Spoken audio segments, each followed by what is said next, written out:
जय हिंद दोस्तों, इस हिस्ट्री क्लास में आप सभी का स्वागत है। फूल बो रहे खेत में अन्न उपजाया जाता, फूल बो रहे खेत में अन्न उपजाया जाता। आज आपका अपना हिस्ट्री क्लास में प्राइज समारोह मनाया जाता। प्राइज समारोह A4 का जो पेपर होता है साइज, वो हमारे भविष्य को निर्धारण नहीं करते हैं, हमारी जिंदगी को निर्धारण नहीं कर सकते हैं कि हम वो कितना बड़ा मुकाम हासिल करने वाले हैं। हाँ, लेकिन एक जो बात है कि जिंदगी में सफलता को निर्धारण नहीं कर पाते हैं, लेकिन सफलता के मार्ग जरूर प्रस्तुत कर पाते हैं, जो हमें ज्ञान देते हैं। जो मनुष्य एक जानवर हो, उसमें सामाजिक प्राण एक बुद्धि देते हैं, वेग देते हैं, चिंतन बनाते हैं, सोचने क्षमता बनाते हैं। लेकिन वो नहीं, एक समाज में जाकर आपको पढ़ना, अनुभव लेना, नए अनुभव से सीखना। A4 का कागज हमें जिंदगी को निर्धारण नहीं करते हैं, लेकिन उसमें भी कुछ बात है जो आपको इस वीडियो में थोड़ी सी देर के बाद समझेगी और प्राइस मूल्य का विद्युत दिखते रहेंगे। आप लोग हमारे साथ बने रहिएगा, थोड़ी सी समय आपकी मोटिवेशन की ओर ले जाएगी, आपको 12 क्लास 10 क्लास के बोर्ड एग्जाम में काफी सहायता प्रदान करेंगे। कहते हैं ना कि सीढ़ियां उन्हें मुबारक है जिन्हें छत तक जाना है, सीढ़ियां उन्हें मुबारक है जिन्हें छत तक जाना है।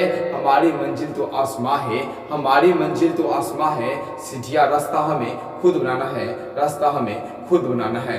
दोस्तों, नई नई रास्ता बनाने में आपको कई मुसीबतों का सामना करना पड़ता है। जो मुसीबतों से डर कर भाग जाते हैं वह सच्चा इंसान ही का, जिसके जिगरा में दम होती है। पूछो कि क्या जिगरा में दम है? जिगरा में दम है तो हर एक मुसीबतों का सामना करने आता होना चाहिए। जैसे मान लीजिए कि आप बोर्ड एग्जाम के पहले काफी मशक्कत के साथ तैयारी कर रहे हैं। तैयारी करना आपके हाथ में है, मेहनत करना आपके हाथ में है, बोर्ड में लिखना आपके हाथ में है, बोर्ड में हास्य के साथ आप एग्जाम में किस प्रकार से बैठ रहे हैं, आपके चेहरा की रौनक क्या है, उस पर डिपेंड करता है कि आपने कॉपी किस प्रकार से लिखा है।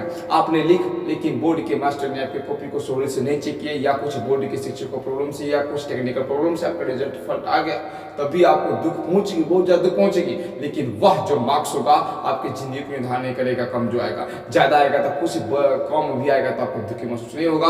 आप सीखते ऐसा है कि आने वाले भविष्य के बच्चों को पढ़ा सकते हैं। कोई दंगा हो या कुछ हो, बाढ़ पीड़ित आती है। हमारे बिहार के पूर्णिया विश्वविद्यालय, वहाँ के जो बच्चे जो होते हैं वो क्यों पढ़ाना चालू करते हैं? आप लोग अपने ऐसे बनेगा कि बिना बुक के आप लोग पढ़ाना सीख जाएंगे कि देखिए विद्यार्थीगण कुछ आपदा विपदा में भी आप लोग सीखेंगे। क्योंकि हम लोग इंसान हैं, इंसान को मदद करना जानते हैं। पढ़ेंगे कि पढ़ाएंगे, आने वाले भविष्य के बच्चों को सिखाएंगे। जिस प्रकार हम लोग जो नहीं कर पाते हैं उन्हें दिल को शांति के लिए, सुकून पहुंचाने के लिए हम लोग अक्सर कहते रहते हैं, या मेहनत से बचने के लिए कई बहानेबाजी कर लेते हैं। ऐसे बताते रहते हैं कि मान लीजिए कि जो विद्यार्थी गरीब है, मतलब जिनके घर जीवन गरीब है, सोचो कि मैं गरीब क्यों हूँ? गरीब एक कोढ़ी की बीमारी की तरह है, सारा कोढ़ियों से भी खतरनाक बीमारी है। हम लोग गरीब क्यों हैं? अपने मेहनत करते, अगर हार्ड वर्क करेंगे तो कुछ भी परिश्रम करेंगे तो थोड़ा से पैसे कमाएंगे ना, देखो सफलता भी हासिल करेंगे अपने दम पर, गरीबी भी होगी अपने दम पर। जो भी कुछ परिणाम होगा, अगर स्वयं की जिम्मेदारी ठहराना चालू कर देंगे तो हम लोग ये हो जाएंगे। लेकिन उसमें क्या होती है कि जो विद्यार्थीगण अपने माता पिता की गरीबी को नहीं देख रहे हैं और जो पैसे की कीमतें जानते नहीं, कहते हैं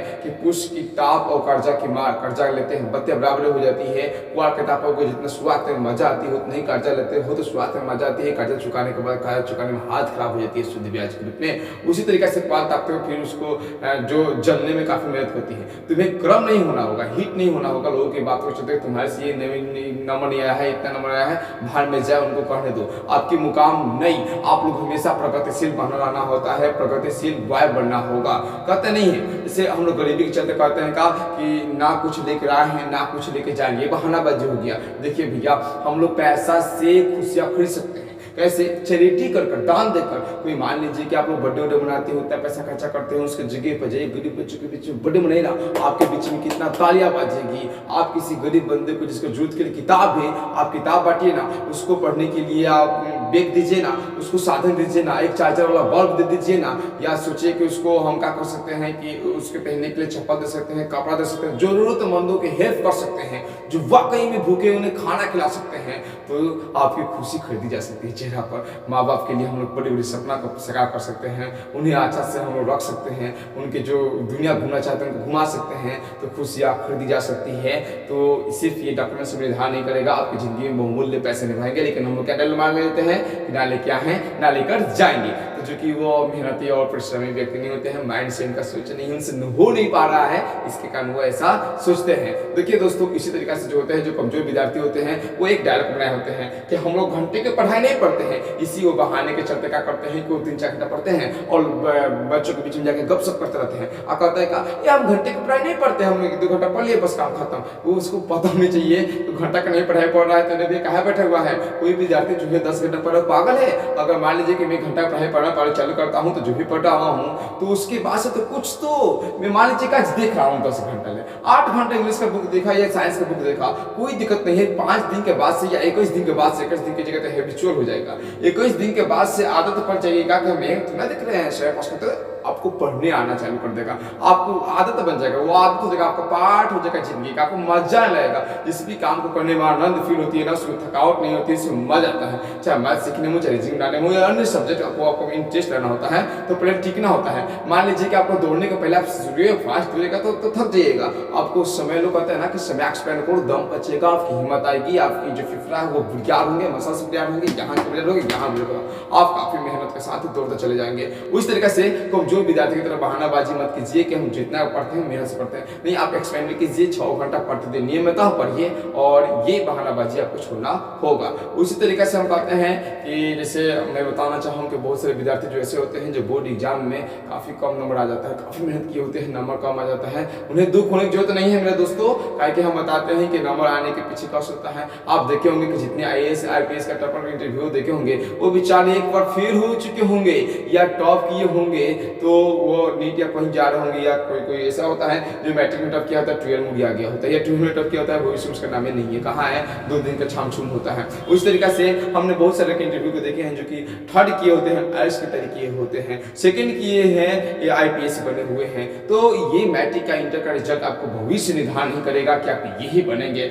आप 3rd आ गए हैं, 2nd आ गए हैं तो आप कमजोर विद्यार्थी की श्रेणी में आ गए हैं, नहीं, आप में जज्बात है, आप में जुनून है, आप में जो हौसला है, आप में जो ताकत है वो दूसरे विद्यार्थी में नहीं है। सिर्फ दिल से हार मत मानिए, अगर दिल से मन से हार मान जाइएगा आपके वाकई में उस समय आप सफल हो जाएंगे। अगर मन से और दिल से हार नहीं मानेंगे आप लोग सफल होंगे कि हाँ हम कामयाब हो जाएंगे। दुनिया की चुनौती का आनंद दीजिए, चुनौती का सामना करना आपका कर्तव्य बनता है, आपका धर्म बनेगा, क्योंकि आपकी मेहनत ही आपकी धर्म है, आपकी कर्तव्य है। आपके माता पिता को सपना उड़ान भरने के लिए, अपने पंखों को उड़ान भरने के लिए, लेकिन हम लोग नाजुक हैं, अभी हमें महान बनना होगा। ठीक, देखिए जो होनहार विद्यार्थी हैं उनके लिए कहा जाता है कि ऑल सब्जेक्ट्स में क्यों, कोई विद्यार्थी ऐसा होते हैं जो सिर्फ मैथ, साइंस या अन्य फेवरेट विषयों का पढ़ते हैं, लेकिन उससे आप टॉपर नहीं हो सकते हैं। टॉपर विद्यार्थियों के लिए आपके संस्कृत के विषय मार्क्स निर्धारण किए गए हैं, उस तरीके से हिंदी के विषय मार्क्स निर्धारण किए गए हैं। बिहार बोर्ड में इंग्लिश के नाता नहीं है, लेकिन इंग्लिश के विषय मार्क्स निर्धारण किए गए हैं ताकि 12वीं क्लास में आपको बोनस मिले, आप लोग 12वीं क्लास में धमाल मचा सके। तो आप लोगों को सभी विषयों को बराबर हक देते हुए एक विशेष अध्ययन करना चाहिए। डाउट क्लियर होगा तो कंसेप्ट क्लियर होगा, कंसेप्ट क्लियर होगा तो रिजल्ट क्लियर होगा। आपको डाउट क्लियर करते हुए, कंसेप्ट क्लियर करते हुए आपको हर एक क्वेश्चन होगा। हम टॉप कैसे करेंगे? कोई क्वेश्चन ना है, दिल से पूछिए, मुझे आ रहा है ना, आने के बाद से बोलना सीखिए। जैसे मान लीजिए कि अवतल दर्पण के कितने उपयोग होते हैं, आपने समझा, कैसे समझा, हमें समझाएंगे कैसे, इस पर काम कीजिए, हम समझाएंगे कैसे। जो समझाने पर काम कीजिएगा तो आपको पेपर आएगा तो उसमें लिखने में आपको मजा आएगा। तो आप कोई भी टॉपिक को पढ़ने से पहले, पढ़ने के बाद आपको 2 बार दोहराइए, दिल से पूछिए कि मैं बोल पा रहा हूँ कि नहीं बोल पा रहा हूँ। मेरे से खड़ा हो जाइए, आप भी अपने सामने अपने गुरुजी को फोटो लगा लीजिए और बोलिए, लेक्चर दीजिए कि आपके सर ने क्या सिखाया है, उसके बारे में लेक्चर दीजिए डेली के डेली, प्रतिदिन। नहीं विद्यार्थी है आपके पास तो विद्यार्थी बहुत ज्यादा है, आप टेबल खड़ा कर दीजिए, आपके पास 31 विद्यार्थी हैं, 30 विद्यार्थी हैं, आप उन्हें सोचिए कि मैं पढ़ा रहा हूँ, उस तरीके से लेक्चर देना चालू कर दीजिए। आप लोग के पास एक होनहार बुद्धि होगा और एग्जाम में बिना काट छट के आप बेहतर स्कोर करेंगे। 2 कलम का प्रयोग करते हुए, ब्लैक और ब्लू का प्रयोग करते हुए अच्छे से मेहनत करेंगे। हम लिखने का वीडियो आप लोगों को बनाएंगे। कहते हैं ना कि माता पिता जो होते हैं हमारे बहुत बड़े योद्धा होते हैं, उनसे तो बड़ा योद्धा कोई है नहीं। तो आपके माता पिता को चरण में बनाए रखिएगा कि हमारे जो माता पिता है लोग कहते हैं ये क्या किए हुए हैं, माता पिता जो हैं हमको खड़ा किए हुए हैं। अगर ये मुझे टी शर्ट नहीं दिए होते, किताब का बस्ता नहीं दिए होते तो हम किस चोट पर भीख मांग रहे होते हैं या बहुत दयनीय स्थिति होती। सोचिए कि मेरे माता पिता अगर पैसे नहीं दिए होते हैं, मेहनत की कमी नहीं देते हैं, देखिए वो व्यक्ति लेबर में है ना 400 रुपये कमा के लाते हैं ना, अगर मांगोगे ना तो उनके पापा जी 200 रुपये दीजिए, इस पार्टी में जाना है, यहाँ जाना है, वहाँ जाना है, वो खुशी खुशी से दे देंगे, जो कि उनकी एक दिन की पूरी कमाई होगी। जो लेबर में घाम में चिराग इस चिल्लाती धूप में चल रहे हैं, वो आपको दे देंगे, सिर्फ किस लिए कि आप कामयाब हो जाए। माता पिता को सलाम कीजिए, उनको पैर लगाइए, पैर छुइए और उन्हें प्रार्थना कीजिए कि मैं अगला बार बोर्ड में टॉप आऊंगा, और उस सफलता से कीजिए। आपको जो जुनून होने चाहिए माता पिता को देखकर कि हम भी बोर्ड ऑफिस के सामने अपने माता पिता को ले जाने वाले हैं, कौन कौन बच्चे अपने माता पिता को बोर्ड के सामने ले जाने वाले हैं। प्लीज एक बार लाइक कीजिए और वीडियो को चैनल सब्सक्राइब कर लीजिए। कमेंट में लिखिए सर कि हम अपने माता पिता को अगले बार के एग्जाम में बोर्ड के सामने खड़ा करेंगे, बोर्ड ऑफिस के सामने ले जाने का प्रयास करेंगे, इतना जी जान लगा देंगे कि अपने गुरुजनों को, अपने माता पिता का साथ हम बोर्ड ऑफिस के सामने जाने वाले हैं, हमारा भी टॉप वेरिफिकेशन होने वाला है। कौन कौन तैयार है लाइक कीजिए, कमेंट में लिखिए। उस तरीके से कहते हैं ना कि हाँ, आपके सफर में हम सफर बना रहूं, सीखता रहूं, सिखाता रहूं, आपका यूसीआई के टीचर अमित सर। इसी के साथ ही आप लोग प्राइवेट का वीडियो देखते रहिए, लंबा मोटिवेशन नहीं होगा। जय हिंद दोस्तों, और कंटिन्यू बन रहे हैं, चलिए देखते रहते हैं।